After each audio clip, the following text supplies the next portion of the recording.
శ్రీమాత్రే నమః.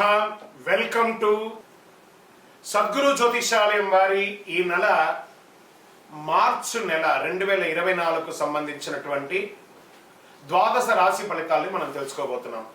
అందులో ఈ నెల చాలా ముఖ్యమైనటువంటి ఒక అద్భుతమైనటువంటి నెల. మన తెలుగు ఉగాది యుగానికి ఆది అయినటువంటి రోజు కూడా ఈ నెలనే రాబోతుంది. కాబట్టి ముందు మనం పూర్తి ఈ మార్చి వివరాలన్నీ తెలుసుకున్న తర్వాత ఉగాది ప్రత్యేక సంవత్సరికమైనటువంటి ఉగాది టు ఉగాది వరకు ఉన్నటువంటి రాశి ఫలితాలని త్వరలోనే మనం ఒక వారం 10 రోజుల్లోనే ఉగాది కంప్లీట్ ఒక సంవత్సర పంచాంగ శ్రవణం మరియు ఉగాది రాశి ఫలితాలు కూడా చెప్పడం జరుగుతుంది. జ్యోతిష్ శాస్త్రం అనేది ఒక పడుతున్న వర్షానికి ఒక గొడుగే మాత్రం. జ్యోతిష్ శాస్త్రం జీవితం కాదు, బాగా గుర్తుపెట్టుకోవాలి. మీ యొక్క జాతకం మీరు తెలుసుకోవాలనుకున్నటువంటి వాళ్ళు ఇక్కడ మనం చెప్పబడేదంతా కూడా గోచార గ్రహస్థితులు అన్నింటినీ దృష్టిలో పెట్టుకొని చెప్తాం. ఒకరిని ఎక్కువ ఒకరు తక్కువ కదా, అన్ని వర్గాల వాళ్ళని.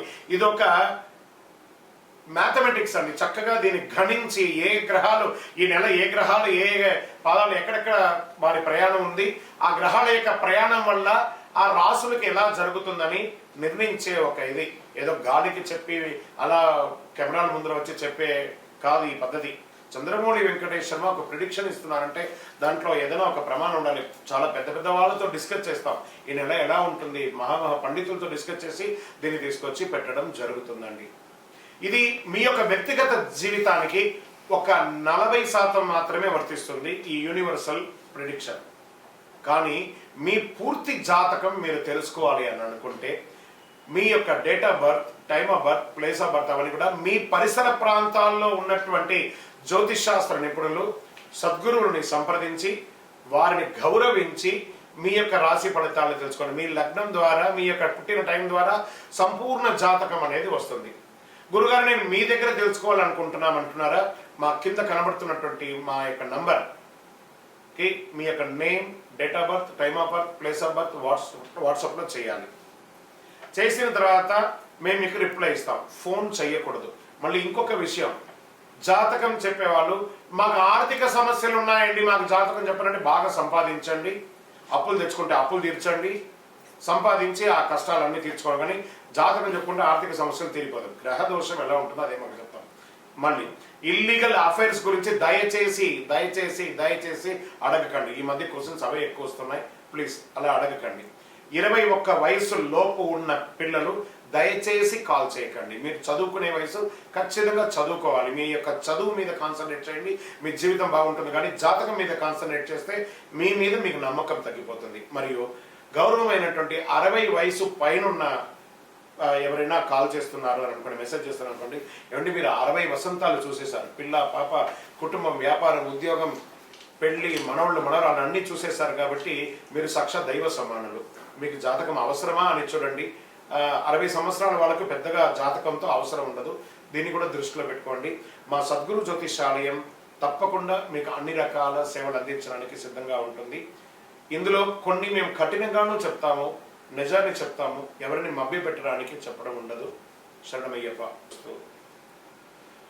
జ్యోతిష్ శాస్త్రరీత్యా ద్వాదశ రాశుల్లో 3వ రాశి అయినటువంటి మిథున రాశి వ్యక్తులారా, మీరు మృగశిర నక్షత్రం 3, 4 పాదములు, ఆరుద్ర నక్షత్రం 1, 2, 3, 4 పాదములు, పునర్వసు నక్షత్రం 1, 2, 3 పాదాలకు జన్మించిన మీరు మిథున రాశి వారిగా పరిగణించబడుతున్నారు. ఈ నెల మీకు శుభాశుభ ఫలితాలు ఎలా ఉన్నాయి మార్చి నెలలో అంటే, బుధుడు ఈ నెల 7వ తేదీ నుండి 20వ తేదీ వరకు 10వ స్థానంలో నీచ స్థానాన్ని పొంది ఉన్నారు. రవి 15వ తేదీ నుండి 4వ స్థానానికి మారుతున్నాడు. 4వ స్థానంలో కేతు ఉంటున్నాడు. 15వ తేదీ నుండి రవి దశమ స్థానంలో వెళ్తున్నాడు. దశమంలో రాహుతో కలవడం ఇవన్నీ జరుగుతున్నాయి. దీనిలో ఏమేమి ఫలితాలు వస్తున్నాయంటే, వివాహం కాని వారికి చిన్న చిన్న ఒడిదుడుకులతో సహా అయితే వివాహానికి చక్కటి అవకాశాలు, అది స్త్రీ పురుషులు ఇరువురికి కూడా వస్తుంది. భార్యాభర్తల మధ్య కాస్త ప్రతికూల వాతావరణం ఏర్పడుతుంది.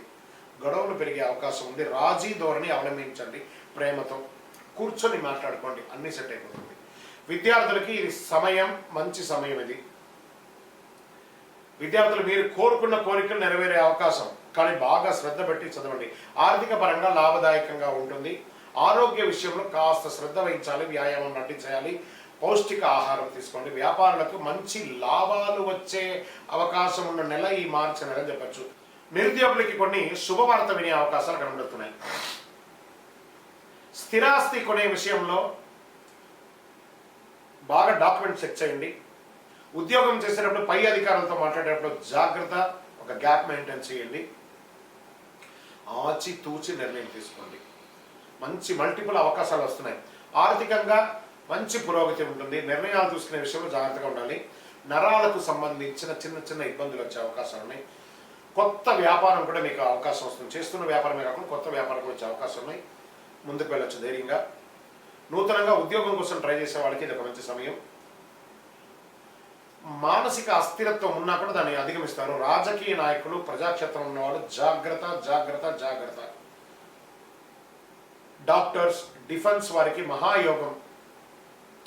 స్త్రీలకైతే ఉద్యోగం చేస్తున్న స్త్రీలకి చాలా అద్భుతంగా ఉంటుంది. వ్యవసాయదారులకు చాలా బాగుంది. ప్రేమికులు ఇరువురు కూడా సంతోషంగా ఉండే అవకాశం ఉంది. భార్యాభర్తల మధ్య మళ్ళీ అన్యోన్యం గురించి మళ్ళీ రిపీట్ చేస్తున్నాం, జాగ్రత్త. అనుకున్నది అనుకున్నట్టు జరగడానికి, మీ యొక్క పర్సనల్ జాతకం తెలుసుకోవడానికి ఈ కింది నెంబర్లో మీ యొక్క డేట్, పేరు, date of birth, time of birth, place of birth WhatsApp చేయండి. ఈ నెల మీకు లక్కీ డే అని చెప్తే గురువారం అని చెప్పచ్చు. లక్కీ నంబర్ 3 అని చెప్పచ్చు. కార్యసిద్ధి కలిగించే రంగు గోల్డ్ కలర్ మరియు పసుపు కలర్ మీకు బాగా కలిసి వస్తుంది. తూర్పు దిశ ప్రయాణాలు చాలా అద్భుతంగా ఉంటుంది. చంద్రాష్టమం 6/3/2024 8:28 రాత్రి నుండి 8/3/2024 9:20 వరకు చంద్రాష్టమం ఉంటుంది. ఈ 2.5 రోజులు చాలా జాగ్రత్తగా ఉండాలి. వెంకటేశ్వర స్వామి వారి వీలుంటే తిరుపతికి వెళ్ళి దర్శనం చేసుకోండి, లేదా ఇంటిలో ఒకసారి సత్యనారాయణ వ్రతం చేసుకోండి. శివరాత్రి వస్తుందా కదా, ఆ శివుని అభిషేకం చేయండి చక్కగా. ఇంకను సకల దోషాలను తొలగి ఆనందంగా ఉండడానికి నవమూలిక సిద్ధ ధూపంతో ధూపం వేయండి. విజయోస్తు. ఈ ద్వాదశ రాశి ఫలితాలన్నీ చూస్తున్నటువంటి మా ప్రేక్షక మిత్రులారా, మీరందరూ కూడా ఆయురారోగ్య ఐశ్వర్య భోగభాగ్యాలతో ఉండాలని అఖిలాండ కోటి బ్రహ్మాండ నాయకుడి శ్రీ ధర్మశాస్త్ర అయ్యప్ప స్వామి వారిని ప్రార్థన చేస్తున్నాం. మీరు తిరుపతికి వచ్చినప్పుడు మన అయ్యప్ప స్వామి వారి 18 అవతారముల దేవాలయాన్ని బ్రహ్మశ్రీ డాక్టర్ చంద్రమౌళి గురుస్వామి గారు నిర్మించారు. కపిల తీర్థానికి దగ్గరలో జీవకోన అనే ఒక ప్రాంతంలో జీవలింగేశ్వర స్వామి వారి సన్నిధానంలో ఈ అయ్యప్ప స్వామి వారి 18 అవతారాల దేవాలయం ఉంటుంది. వచ్చి దర్శనం చేసుకోండి. భగవత్కృపతో అనుగ్రహం ఉంటేనే ఆ దేవాలయంలో మనం అడుగు పెట్టగలం. అంత అద్భుతమైనటువంటి దేవాలయం. ఆ దేవాలయంలో వచ్చి స్వామివారిని దర్శనం చేసుకోండి. మీకోసం ఎప్పుడు మేము ప్రార్థన చేస్తుంటాం, మీరు క్షేమంగా ఉండాలని. వందే మాతరం, వందే మాతరం, వందే మాతరం. చంద్రమౌళి వెంకటేష్ శర్మ గురుస్వామి శరణమయ్యప్ప. రానున్న మార్చ్ 8వ తారీఖున 2024 ఈ ప్రపంచానికి మహాశివరాత్రి పర్వదినం. ఎంత అద్భుతమైనటువంటి దినం అంటే అది. అసలు మహాశివరాత్రి అంటే ఏంటి, ఆ రోజు పాటించవలసినటువంటి ముఖ్యమైనటువంటి అంశాలు ఏంటి, దాని గురించి మనం ఇప్పుడు తెలుసుకుందాం. అసలు శివరాత్రి ఎలా చేస్తారు, ఎలా వచ్చింది, ఆ రోజు ఎందుకు చేస్తున్నాం అని కూడా. భారతీయ హిందూ సంప్రదాయ పండుగల్లో తిథుల్లోనూ నక్షత్రాలను ముడిపడి ఉంటుంది కాబట్టి కొన్ని పండుగలు తిథులు మరియు కొన్ని పండుగలు నక్షత్రాలు ప్రధానమవుతాయి. ఈ పద్ధతిలో ప్రతి నెల బాగా గుర్తుపెట్టుకోవాలి. చాంద్రమానం ప్రకారము కృష్ణపక్షమిలోని ప్రదోష వ్యాప్తి గల చతుర్దశి తిథిని మహాశివరాత్రి అంటారు. ఇది మంచి ఒక ఉపవాసాలకి వ్రతాలకి ముఖ్యమైనట్టుగా భావించవచ్చు. శివునిగా కొలుస్తారు అందరూ కూడా. సూర్యాస్తమ సమయమునకు 6 గడియలు ప్రదోష కాలం అంటారు. ఈ మాఘమాసంలో కృష్ణపక్ష చతుర్దశి అర్ధరాత్రి వ్యాప్తి చెంది ఉన్న రోజున మహాశివరాత్రిగా పరిగణించబడుతుంది. ఇది ఎవరో చెప్పడం కాదు, ధర్మసింధువులో నిర్ణయించబడింది. ఇది శాస్త్ర గ్రంథాలు తెలుపుతున్నారు. అమావాస్యకు ముందు వచ్చి కృష్ణపక్ష చతుర్దశి నాడే శివరాత్రి జరుపుకోవాలి అని నిర్ణయం ఉంది. మరి సంక్రాంతి పండుగ తర్వాత వచ్చే మొదటి పండుగ అండి యొక్క శివరాత్రి. అన్ని పండుగ పగటిపూట జరుపుకుంటే ఈ పండుగ మాత్రం రాత్రిపూట జరుపుకుంటాం. మహాశివరాత్రి రోజు అర్ధరాత్రి 12 గంటలకు జ్యోతిస్వరూపుడైనటువంటి శివుడు లింగ రూపంలో దర్శనమించి పవిత్ర ఆ యొక్క పర్వదినంగా భావించవచ్చు. లింగోద్భవ సమయం అంటారు. శివరాత్రి రోజు పగలంతా ఉపవాసం ఉండి, ఉపవాసం అంటే ఉపవసించడం, భగవంతునికి దగ్గరగా వారి నామస్మరణ చెప్తూ ఓం నమో నారాయణాయ, ఓం నమ శివాయ, ఓం నమో గోవింద, గోపాల, అయ్యప్ప, స్వామి శరణమయ్యప్ప, మనకి ఇష్టమైనటువంటి నామంతో దేవుడి దగ్గరగా వసించడమే ఉపవాసం. ఉపవాసం అంటే నేను అన్నం తినని చెప్పి పాలు పండ్లు బాదం పళ్ళు అన్నీ తాగడం కాదు. ఉపవాసం అంటే దైవనామస్మరణతో వసించడం, ఉపవసించడం అనే అర్థం. ఆ ఉపవసించి రాత్రి సమయంలో శివుడి అనుగ్రహం కొరకు నిద్రపోకుండా జాగరణతో ఉండి మేలుకొని భక్తి శ్రద్ధలతో బాగా వినండి, అభిషేకాదులు, పూజలు, రుద్రాభిషేకాలు, మహన్యాసాలు ఇవన్నీ కూడా చేసి చక్కగా స్వామివారికి పూజ చేస్తారు. అందుచే దాన్ని శివరాత్రి అంటారు. ఇది హిందువులకు ముఖ్యమైనటువంటి పండుగ అని కూడా చెప్పచ్చు. అత్యంత పుణ్యప్రదమైనటువంటి రోజు మహాశివరాత్రి. హిందువులు ఎంతో గొప్ప పర్వదినంగా జరుపుకొని శివుని ప్రసన్నం చేసుకుంటారు. మహాశివరాత్రి రోజు ముఖ్యంగా ఏమేమి పాటించాలి? ఉపవాసం ఉండొచ్చు, రాత్రి జాగరణ చేయొచ్చు, శివనామస్మరణతో అభిషేకాలు చేయొచ్చు. ఇలా చెప్పడం జరుగుతుంది. శివుడు లింగోద్భవమూర్తిగా అవతరించినప్పుడు దీన్ని ఎలా చేశారు అని చెప్తే ఒక కథ కూడా దీనికి ప్రమాణం ఉందట. శివరాత్రి ఏ రోజు వచ్చిందని చెప్పి లింగోద్భవమూర్తిగా అవతరించడానికి ఒక పురాణ కథ ఉంది. ఒకానొక రోజు బ్రహ్మ విష్ణు మధ్య మాట పెరిగి వారి ఇరులో నువ్వు గొప్పనా నేను గొప్పనా అని తెలుసుకోవాలనే విషయంలో బాగా గొడవపడిపోతారు. ఇద్దరు ఎవరు తగ్గేటట్టుగా లేరు. ఇవన్నీ చూస్తున్నటువంటి శివుడు వారికి తన శక్తిని చూపించడానికి మాఘమాస చతుర్దశి తిథి రోజు వారిరువురికి మధ్య జ్యోతిర్లింగ రూపంలో దాల్చాడు. బ్రహ్మ విష్ణువు లింగాకారంలో ఉన్న ఆ శివుని యొక్క ఆది అంతం తెలుసుకొని రమ్మని చెప్పి పంపిస్తాడు. విష్ణువు వరాహ రూపం ధరించి లింగాకారంలో ఉన్నటువంటి శివలింగం అడుగు భాగానికి వెళ్తూ, మరోవైపు బ్రహ్మ తన హంస భాగానికి పైకి వెళ్తూ ఉన్నారన్నమాట. వీరిద్దరూ ఎంత ప్రయత్నించినా లింగం యొక్క అడుగు భాగం కనబడట్లేదు, లింగం యొక్క పై భాగం కనబడట్లేదు. మళ్ళీ వెతికి బాగా అలసిపోయి మళ్ళీ శివుడి దగ్గరికి వస్తారు. మేము నీ శక్తిని తెలుసుకోలేకపోతున్నాం, నమశివాయ, ఓం నమో నారాయణ వెంకటేశ అని చెప్పి వాళ్ళందరూ ఒక్కొక్కరు అంతే అడుగుతుంటే శివుడు చిరునవ్వు నవ్వి మీలో ఎవరు గొప్ప అని పోటీతో వాదోపాదంతో ఉన్నదాన్ని గమనించి మీ పోటీని తగ్గించడానికి నేను ఈ లింగాకారం అవతరించవచ్చింది, వారి నిజ రూపాన్ని వివరించి చెప్పారు. అప్పుడు బ్రహ్మ విష్ణు శివుడు ఆధిక్యతను గ్రహించి పూజించి కీర్తిస్తారు. ఆ రోజే మహాశివరాత్రి పర్వదినం. ఇది పురాణ కథ అనమాట. శివరాత్రి నాడు ఏమేమి చేయాలి అని చెప్పి శాస్త్ర విధులు ఏమున్నాయంటే, మహాశివరాత్రి రోజు బ్రాహ్మ్య ముహూర్తంలో నిద్ర లేవాలి, ఇల్లంతా శుభ్రపరచుకొని శుచిగా తలస్నానం చేసి పూజా గది శుభ్రం చేసుకొని గుమ్మాలకు తోరణాలన్నీ కట్టి పూజా గదిలో ముగ్గు వేసుకొని రకరకాల పూలతో అలంకరించుకోవాలి. లింగాకారంలో ఉన్న శివుడికి శుద్ధ జలంతో, గంగా జలంతో, ఆవు పాడుతో, పంచామృతంతో, వివిధ రకాల అభిషేక ద్రవ్యాలతో అభిషేకం చేసుకోవాలి. బిల్వ దళాలు, బిల్వపత్రాలు, తుమ్మిగ పూలు, గోగు పూలు, తెల్లని పచ్చని పూలు, శివనామాలతో, శివ సహస్రనామాలతో, లింగాస్త్రంతో అన్నింటిలోనూ స్వామివారిని పూజ చేసుకోవచ్చు. ఉదయం 9 గంటల లోపు అభిషేకాలు చేస్తే పూజకు ఉత్తమ ఫలితమైన వస్తుంది. పంచాక్షరి మంత్రం, ఓం నమశివాయ పంచాక్షరి మంత్రం చెప్తుండొచ్చు. ఇంకేమేమి పెట్టచ్చు అంటే తాంబూలం, చిలకడ దుంప, అరటిపండు, జామ పండు, ఖర్జూర పండు ఇవన్నీ సమర్పించుకోవచ్చు.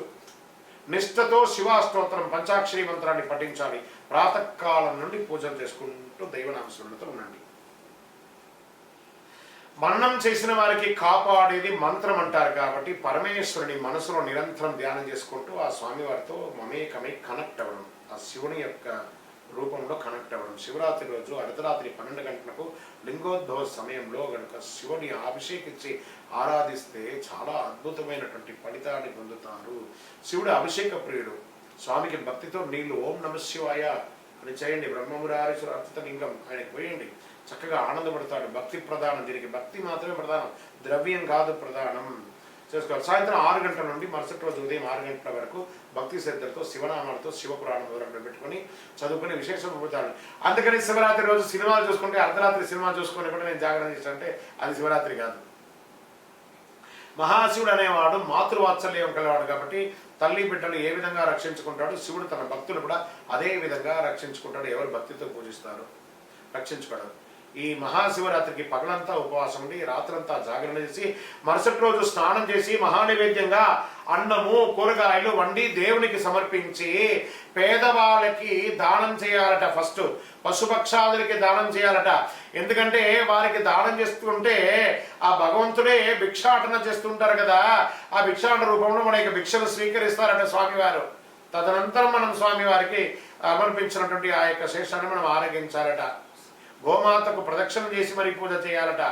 ఈ తంతు పూర్తి చేసిన తర్వాతనే తన ఉపవాస దీక్షను విరమించాలి అని ఎంతో పుణ్యప్రదం అనమాట ఈ యొక్క శివరాత్రి. భగవంతుని అనుగ్రహం వల్ల మనకు కలిగిన దానిలో మనకున్న సంపదలో ఇతరులకు పంచిపెట్టిన తర్వాత మనం స్వీకరించాలి.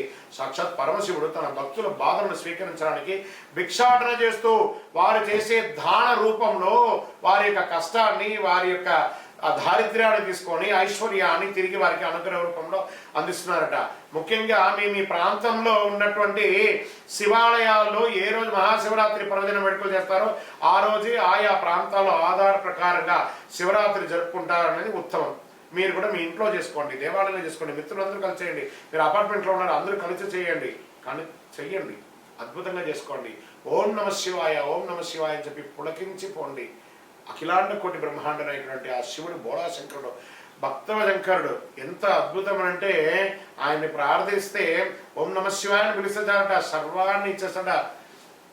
ఆయన ఎంత గొప్పవాడు. నీలకంఠరా దేవా మముగానవా రావా, ఎంత అద్భుతం. నీలకంఠుడు ఆయన ప్రార్థన చేస్తే చాలట, సర్వం అనుగ్రహం ఇచ్చేస్తాడు. ఓం నమ శివాయ, ఓం నమ శివాయ, ఓం నమ శివాయ అని ఆయన ప్రార్థన చేయండి చాలు. చంద్రశేఖరుడు, ఆయన నటరాజుడు, కైలాసనాథుడు, బోళాశంకరుడు, ఆయన్ని ప్రార్థన చేస్తే మన జీవితం అంతా కూడా ధన్యం. ఓం నమ శివాయ, ఓం నమ శివాయ, మా ఓం నమ శివాయ. మా ప్రేక్షక మిత్రులందరికీ కూడా మహాశివరాత్రి శుభాకాంక్షలు. ఓం నమ శివాయ.